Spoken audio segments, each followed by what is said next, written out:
এই বিশ্বকাপে আর্জেন্টিনা ফ্যানরা সবচেয়ে বেশি মিস করতেছে অ্যাঞ্জেল ডি মারিয়াকে। অ্যাঞ্জেল ডি মারিয়া এমন একজন প্লেয়ার যিনি কিনা লেফট রাইট দুই উইং এ সমানতালে খেলতে পারতেন এবং দুই উইং এর টাচ লাইন থেকে খেলে সেখান থেকে তার স্কিল ড্রিবলিং শো করে ভালো কিছু মোমেন্টাম এবং ভালো কিছু চান্স ক্রিয়েট করতে পারতেন। ডি মারিয়ার মতো প্লেয়ারের অভাবটা কিন্তু কোনোভাবে পূরণ করা সম্ভব না, এটা একটা রিয়েলিটি এবং এই রিয়েলিটিটা মানে নিতেই হবে সবাইকে। তবে এই লাস্ট মিশর ম্যাচে লিওনেল মেসিকে বেশ কয়েকবার দেখা গেছে কিন্তু রাইট টাচ লাইন ধরে অপারেট করতে, এবং আর্জেন্টিনা যে প্রথম গোলটা করে সেই গোলের বিল্ড আপ কিন্তু শুরু করে লিওনেল মেসি এবং সেই রাইট টাচ লাইন ধরেই, যেটা দেখে অনেক ফ্যান একটু দাবি করতে চাচ্ছে যে লিওনেল মেসিকে এই রাইট উইঙ্গার হিসেবে খেলানো হোক, যাতে করে রাইট টাচ লাইনে যে অ্যাঞ্জেল ডি মারিয়ার যে অভাবটা আছে সেটা যেন কিছুটা হলে পূরণ হয়। তবে এই দাবিটা কতটুকু যৌক্তিক সেটা নিয়ে বলার আগে একটু স্মরণ করাই দেই লিওনেল মেসি অ্যাকচুয়ালি কি প্রোফাইলের প্লেয়ার। লিওনেল মেসিকে যখন খেলতে নামে তখন টিভি স্ক্রিনে যে ফরমেশন দেখানো হয়, লিওনেল মেসি যে পজিশন দেখানো হয় কিংবা কোনো ওয়েবসাইটে মেসি যে পজিশন দেখানো হয় সেটা ম্যাক্সিমাম টাইমে কিন্তু থাকে রাইট উইঙ্গার। বাট রিয়ালিটি হচ্ছে ক্যারিয়ার একদম শুরুর দিকে এবং 2014-15 সিজনে লুইস এনরিকের আন্ডারে বার্সেলোনাতে কিংবা টাটা মার্টিনোর আন্ডারে আর্জেন্টিনাতে এই অল্প কিছু সময় বাদে লিওনেল মেসি কিন্তু কখনোই জেনুইন রাইট উইঙ্গার হিসেবে খেলে নাই। মেসি যেটা করতো তার ইনিশিয়াল পজিশন স্টার্টিং পজিশন যদি রাইট উইং হয়েও থাকে সে কিন্তু পিচের সেন্টারে চলে আসতো এবং একজন ক্লাসিক নাম্বার 10 অ্যাটাকিং মিডফিল্ডার মতো জোন 14 কিংবা রাইট হাফ স্পেসে অপারেট করতো। এটাই কিন্তু লিওনেল মেসির best zone. But right touch লাইনে যদি একজন স্কিলফুল উইঙ্গার থাকে, একজন ভালো প্লে মেকার থাকে যে কিনা বক্সে ভালো ক্রস করতে পারে অথবা পিচের সেন্টারে ভালো পাস দিতে পারে, এটা থাকার অ্যাডভান্টেজটা কিন্তু আর্জেন্টিনা পাইছিল 2022 বিশ্বকাপে সেই মেক্সিকো ম্যাচে। 22 বিশ্বকাপের মেক্সিকো ম্যাচে মেসির সেই অবিস্মরণীয় গোলটার বিল্ড আপ যদি আমরা খেয়াল করি তাহলে দেখবো যে মেক্সিকোর 8জন প্লেয়ার তাদের বক্সের সামনে ডিফেন্ডিং করতেছে, লাস্ট লাইনে যেখানে 5 জন এবং তার সামনে আছে 3 জন। বলটা মিডফিল্ড থেকে পাস বাড়ানো হয় রাইট উইংয়ে টাচ লাইন থাকা ডি মারিয়ার দিকে। ডি মারিয়া যেহেতু অনেক স্কিলফুল এবং ভালো প্লে মেকার, তো ডি মারিয়ার কাছে বল যাওয়া মানে একটা ভালো থ্রেট ক্রিয়েট হওয়ার সম্ভাবনা। তো ডি মারিয়ার থ্রেটটা নিউট্রালাইজ করতে মেক্সিকোর 3জন সেকেন্ড লাইন অফ ডিফেন্সে যে 3জন ছিল তারা কিন্তু ডি মারিয়ার দিকে চেপে যায়। তো ডি মারিয়ার দিকে যখন চেপে যায় ডি মারিয়ার থ্রেটটাকে নিউট্রালাইজ করতে, তো অ্যাট দ্য সেম টাইম পিচের সেন্টারে জোন 14-এ কিন্তু লিওনেল মেসি ফ্রি স্পেস পেয়ে যায়।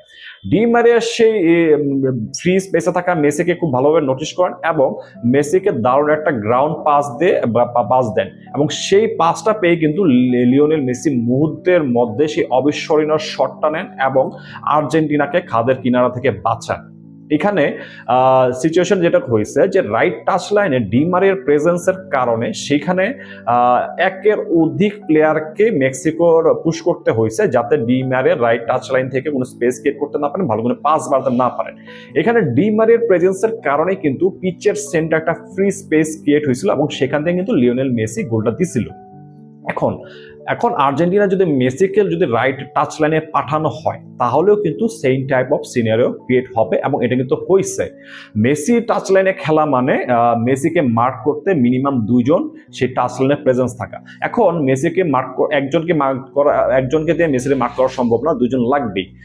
2 জন যদি মেসিকে মার্ক করতে রাইট টাচ লাইনে চেপে আসে তাহলে অবশ্যই পিচের সেন্টারে কিংবা রাইট হাফ স্পেসে কোনো না কোনো স্পেস ক্রিয়েট হবে এবং এরকম একটা স্পেস ক্রিয়েট হওয়ার সিচুয়েশন থেকেই কিন্তু মেসির যে মিশরের সাথে যে প্রথম গোলে অ্যাসিস্টটা করছে এরকম সিচুয়েশন থেকে আসছে।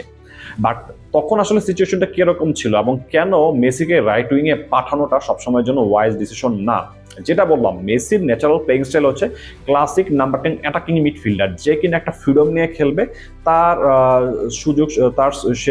সুযোগ বুঝে তার সিচুয়েশন ডিমান্ড অনুযায়ী সে পিচের যে কোনো জনে সে মুভ করবে। এখন মেসিকে যদি রাইট সাইডে ফেলে রাখা হয় তাহলে কিন্তু মেসির ফ্রিডমটা নষ্ট হবে। স্কালিনিও সেটা জানে এবং পুরো আর্জেন্টিনান টিম ম্যানেজমেন্ট কেউ মেসিকে কোনো একটা ফিক্স জোনে ফিক্স করে রাখবে না, মেসিকে তারা ফ্রিডম দিবে। বাট মেসি যদি রাইট সাইডে চাপে তখন কখন চাপবে? যখন এরকম মিশর ম্যাচের মতো do or die situation create হবে যে আর্জেন্টিনার গোল লাগবেই, বক্সে বল সাপ্লাই দেওয়ার মতো কেউ পাচ্ছে না, সেই মুহূর্তে মেসি রাইট উইং এ রাইট টাচ লাইনে চেপে গিয়ে অপোনেন্টের একাধিক প্লেয়ারকে তার দিকে টেনে এনে রাইট হাফ স্পেসে অথবা পিচের সেন্টারে ফ্রি স্পেস ক্রিয়েট করে দিচ্ছে, এবং সেখান থেকে মেসি কিছু ভালো পাস দিচ্ছে, এবং সেই পাস থেকে কিন্তু হয়তো হয় মোমেন্টাম ক্রিয়েট হইতেছে, না হলে গোল স্কোরিং অপরচুনিটি ক্রিয়েট হচ্ছে। এখন মেক্সিকো ম্যাচের সিনেমাটা ফেরত যাই। ধরেন ডি মারিয়ার জায়গায় এখন লিওনেল মেসি আছে, এবং পিচের সেন্টারে এবং কিংবা রাইট হাফ স্পেসে এরকম একটা স্পেস ক্রিয়েট হয়েছে যেখানে যে কোনো প্লেয়ার যদি পজিশন নেয় তাহলে সে একটু আনমার্ক অবস্থায় থাকবে।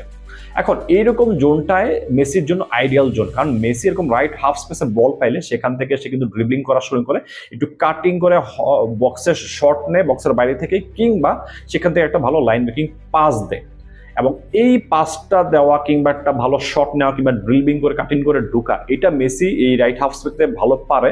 কারণ হচ্ছে মেসি হচ্ছে লেফট ফুটেড প্লেয়াররাই কিন্তু রাইট সাইড থেকে কাটিং করে ভিতরে ঢুকতে পারে এবং সেখান থেকে ভালো একটা শট নিতে পারে।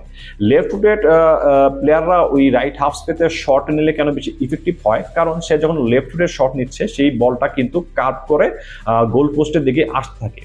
ওই সেম পজিশন থেকে যদি কোনো রাইট ফুটেড প্লেয়ার শট নেয় সেটা কিন্তু কাট করে গোল পোস্টের বাইরের দিকে চলে যায়।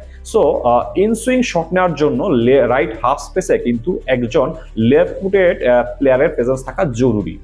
তো মেসিকে যদি রাইট টাচ লাইনে রাইট উইং এর দিকে চাপতেই হয়, ইন দ্যাট কেস এই রাইট হাফ স্পেস কিংবা পিচের সেন্টারে কে থাকলে আর্জেন্টিনার জন্য বেস্ট হয়, যে কিনা লেফট ফুটেড। একটু যদি চিন্তা করেন তাহলে অবশ্যই মাথায় নামটা চলে আসার কথা, সেই নামটা হচ্ছে কোমর নিকো পাজ, যে কিনা এই সিজনে কোমর হয়ে বেশ কয়েকটা গোল করছে ভালো, এবং অনেকগুলো গোল ছিল তার বক্সের বাইরে থেকে।